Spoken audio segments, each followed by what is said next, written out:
بسم اللہ الرحمن الرحیم۔ السلام علیکم دوستو محمد رضوان کا کہنا تھا کہ جب بھی میں کچھ خریدنے کے لیے جاتا ہوں تو دکاندار مجھ سے پیسے نہیں لیتے۔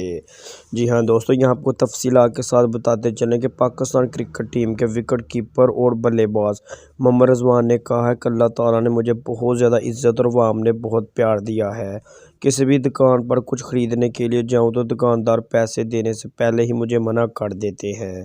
دوستو یہاں آپ کو بتاتے چلیں کہ ایک انٹرویو میں محمد رضوان نے کہا ہے کہ نیوزی لینڈ کے خلاف میچ سے میرے ٹی20 کیریئر میں بہت تبدیلی آئی۔ جب ورلڈ کپ میں بھارت سے میچ جیتا تو ملک بھر میں بہت زیادہ پیار ملا۔ اپنے ماضی کو یاد کرتے ہوئے رضوان کا کہنا تھا کہ مجھے پشاور میں کرکٹ کھیلنا آج بھی بہت زیادہ مشکل لگتا ہے۔ ان کا مزید کہنا تھا کہ پشاور میں آج بھی والدین اپنے بچوں کو کرکٹ کھیلنے کی اجازت نہیں دیتے۔ وکٹ کیپر بلے باز نے کہا کہ کرکٹ سے نام بن رہا ہے، لوگ بچوں کو اب اکیڈمی بھیجنا شروع ہو گئے ہیں۔ میں نے کھیل کی ابتدا ٹیپ بال سے کی تھی۔